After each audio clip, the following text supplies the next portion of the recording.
ప్రార్థన చేసుకున్నాం. కళ్ళు వేసుకోండి.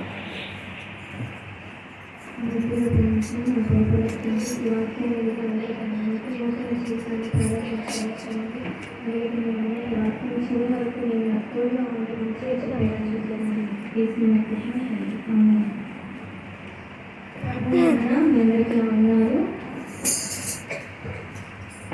ఈరోజు వాక్య భాగం లూకాసు వార్త 12వ అధ్యాయం 35 నుంచి 46 వచనాలు మనం గమనించుకున్నాం.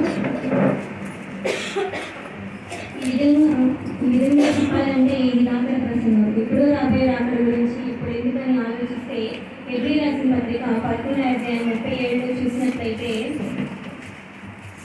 రాళ్లతో కొట్టబడి ఇక కాలం బహు కొంచెముగా ఉన్నది, వచ్చుచున్నవాడు ఆలస్యం చేయకవచ్చును.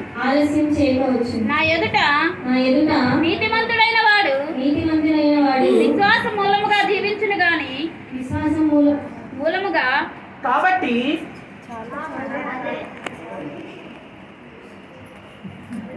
కాలం బహు కొంచెముగా ఉన్నది కావున వచ్చేవాడు ఆలస్యం చేయక వచ్చినని పరిశుద్ధ బైబిల్ మనకు చెప్తున్నది. కాబట్టి ప్రియ సంఘం, మనం దీని ద్వారా తెలుసుకోవాల్సింది ఏంటంటే కాలం బహు కొంచెముగా ఉన్నది, వచ్చేవాడు ఆలస్యం చేయక వచ్చును. కాబట్టి ఆయన కొరకు మనం సిద్ధపడి ఉండాలి.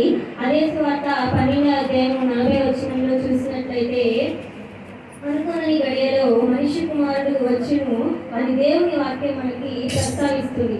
మనిషి కుమారుడు ఎప్పుడు వస్తాడో ఎలా వస్తాడో మనకు తెలియదు, కానీ అనుకోని గడియలో తప్పక వస్తాడు. కనుక ఆయన కొరకు మనము ఎదురు చూస్తూ ఉండాలి. అలాగే లూకాసు వార్త 14వ అధ్యాయంలో ఒక మాట రాయబడి ఉంది. నేను వెళ్ళి ఒక స్థలమును స్థిరపరిచి మిమ్మల్ని నాతో ఉండునట్లుగా మరలా వచ్చి మిమ్మల్ని తీసుకొని పోతానని దేవుడు ఈ మాట ద్వారా మనకి చెబుతున్నారు. కాబట్టి ప్రేమైన సంగమా, మనం ఈ మాట ద్వారా ఏం గమనించాలంటే దేవుడు తప్పక వస్తాడు, కానీ ఆయన వెళ్ళి ఒక స్థలమును స్థిరపరిచి మన కొరకు వస్తాడు. కాబట్టి ఆయన వచ్చేంత వరకు మనం ఆయన కొరకు ఎదురు చూస్తూ ఉండాలి.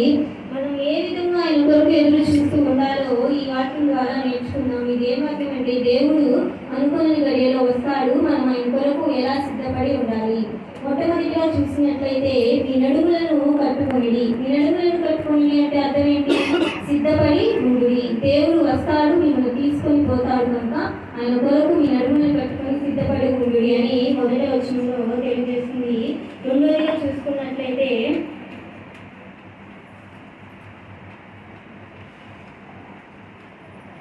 మీ దీపము వెలుగునిస్తూ ఉండి, అంటే నరుని ఆత్మ యెహోవా పెట్టిన దీపము. కనుక ఆ దీపము నిరంతరము వెలుగుతూ మండుతూ ఉంటేనే దేవుడు వచ్చి మన ఆత్మని ఆయనతో పాటు కొనుక్కొని తీసుకువెళ్తాడు. కాబట్టి మన దీపాన్ని ఎప్పుడు వెలుగునిస్తూ ఉండాలి. అలాగే మూడోదిగా చూసినట్లయితే ప్రభువు పెండ్లి ఎందుకు వచ్చిన తరువాత తలుపు తట్టగానే ఆయన కొరకు తీసే విధంగా మనం ఉండాలి. ప్రభు వస్తాడు అని నెమ్మదిగా ఉన్నారనుకోండి, ఆయన వచ్చి వెళ్ళిపోతాడు. కాబట్టి ఆయన ఎప్పుడు వస్తారా అని ఆయన కొరకు మనం ఎదురు చూస్తూ ఉండాలి. నాలుగోదిగా చూసినట్లయితే ఆయన వచ్చినప్పుడు మెలకువగా ఉండాలి. ఎలా ఉండాలి? మెలకువగా ఉండాలి. కనుక మనం ఆయన ఎప్పుడు వస్తాడా అని నిద్రపోకుండా మెలకువగా ఉండాలి. అది పట్టించుకోకుండా వదిలేసారంటే దేవుడు వస్తాడు, ఎవరైతే మెలకువగా ఉంటారో వాళ్ళ ధన్యులని వాళ్ళ ఆత్మని ఆయనతో పాటు తీసుకొని వెళ్ళిపోతారు, మనం ఇక్కడే ఉండిపోతాం. మనం కనుక ఆయన రాకడిని పట్టించుకోకుండా నిర్లక్ష్యంగా ఉన్నామంటే, ఉదాహరణకు ఆయన ఉగ్రతకి మనం గురువు అవుతాం. ఎలా అవుతామంటే లూకాసు వార్త 17వ అధ్యాయం 26 నుంచి 36 వచనాలు చూసినట్లయితే నోవాహు దినములలో జరిగినట్టు మనిషి కుమారుని దినములలోనూ జరుగును. నోవాహు ఓడలోనికి వెళ్ళిన దినము వరకు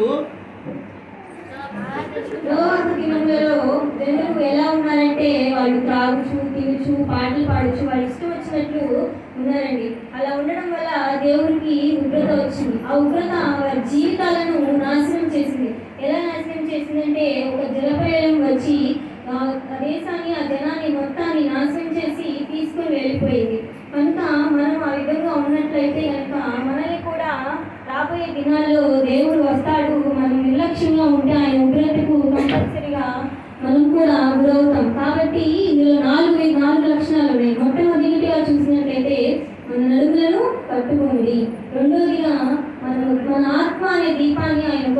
ఎప్పుడు నిరంతరము వెలుగునిస్తూ ఉండాలి. మూడోదిగా ఆయన కొరకు ఎదురు చూడాలి. నాలుగోదిగా ఆయన ఎప్పుడు వస్తాడా అని ఆ వెలుగుగా ఉండి ఆయన వచ్చినప్పుడు ఆయనతోటి ఉండిపోవాలి. కాబట్టి ప్రియమైన సంగమా, మనం ఇందులో తెలుసుకోవాల్సింది ఏంటంటే అప్పుడు వచ్చిన ఉగ్రత ఇప్పుడు కూడా రాకుండా మనం ముందు జాగ్రత్తగా ఆయన రాకడ కొరకు ఎదురు చూస్తూ మన నరుని ఆత్మ అనే దీపాన్ని నిరంతరం